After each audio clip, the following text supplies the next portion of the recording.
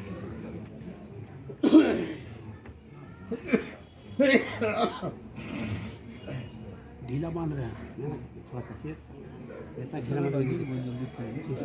नहीं फिसलेगा। आफ्ताब फिसलने देंगे तब नहीं फिसलेगा।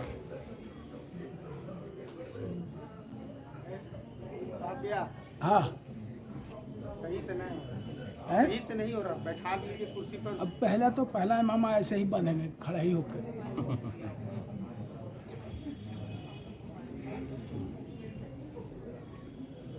फिर उसके बाद उसको खोल के जब बैठ जाएंगे तब बांध देंगे।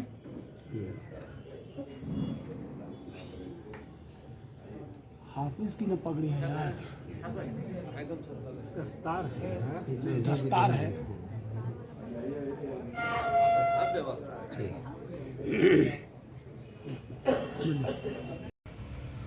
बिस्मिल्लाहिर्रहमानिर्रहीम। रमज़ान मुबारक का मुबारक महीना चल रहा है। इसमें तमाम आलम इस्लाम के लोग पूरे माह अव्वल तो दिन भर अपनी भूख और प्यास को बर्दाश्त करके रोज़ा रखते हैं।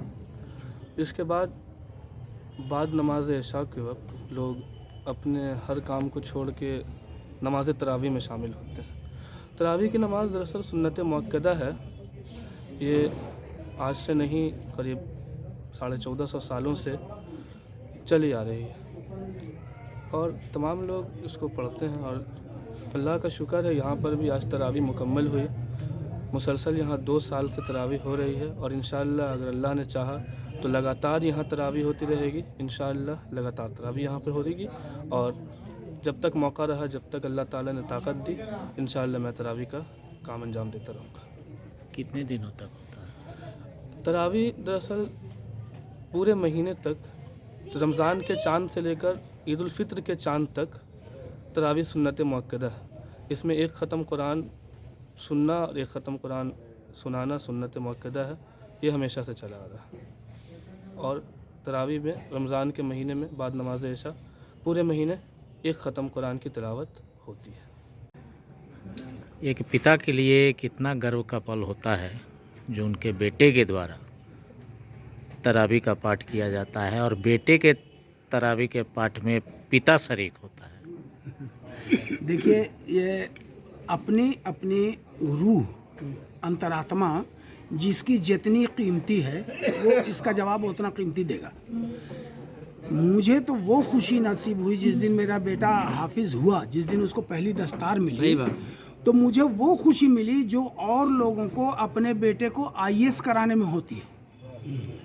मैं किसी सूरत से भी IAS हो या डॉक्टर हो या इंजीनियर हो या प्रोफेसर, उससे कहीं बेहतर मैं हाफिज़ को मानता हूँ, क्योंकि हाफिज़ होना केवल एक सर्टिफिकेट नहीं है, ये ऐसी पढ़ाई है जिसमें दीन और दुनिया दोनों शामिल है।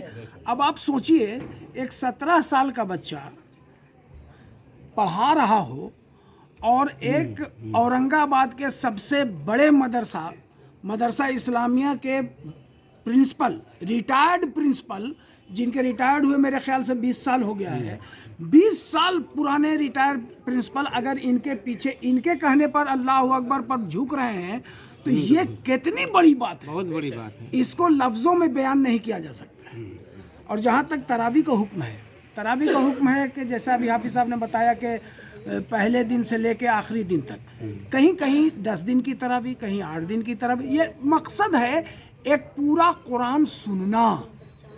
आज के डेट में आप बच्चे से पूछिए A+B का होल स्क्वायर, तो अगर वो रेगुलर नहीं पढ़ेगा तो A+B का होल स्क्वायर भूल जाएगा, सिर्फ एक छोटा सा फार्मूला भूल जाएगा। और हाफिज़ कितनी बड़ी चीज़ है कि पूरे कुरान को स्टार्ट से लेके एंड तक एक जेर एक ज़बर, जो औरंगाबाद का हाफिज़ सुनाएगा वही मलेशिया का हाफिज़ सुनाएगा, जो मलेशिया का हाफिज़ सुनाएगा वही सऊदिया का सुनाएगा। कहीं से कोई एक जेर ज़बर तो बहुत दूर की बात है, एक नुक्ता इधर उधर नहीं होता है।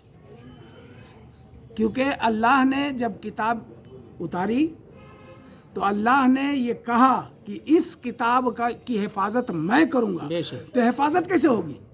अल्लाह को तो न हमने देखा है न किसी ने देखा, सिर्फ महसूस करते, लेकिन वो कैसे हिफाजत करेगा? तो ऐसे हिफाजत करेगा कि घर के हर इलाके में हाफिज़ पैदा करेगा और हाफिज़ उसको पूरी तरह से अज़बर करेगा। अल्लाह ताला ने इरशाद फरमाया है कि हमने कुरान को नाजिल किया है, इन्ना नहनु नज़्ज़लनल कुराना व इन्ना लहु लहाफ़िज़ून, कि हमने कुरान को नाजिल किया है और हम ही इसकी हिफाजत करने वाले हैं, हम ही इसके हाफिज़ हैं।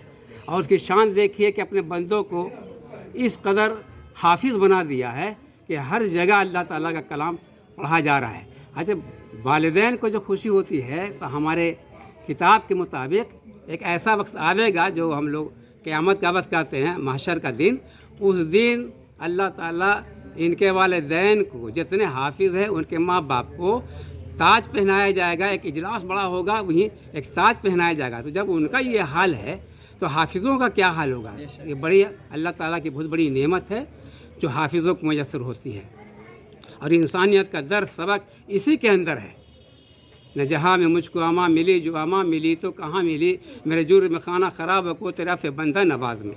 अभी 2 मिनट की तकरीर उन्होंने किया, 2 मिनट बयान किया, तो हकीकत यही है कि पूरा निचोड़ इन्होंने रख दिया कि दर्द दिल के वास्ते पैदा किया इंसान को, वरन तात के लिए कुछ कम न थी बर करो बियाँ।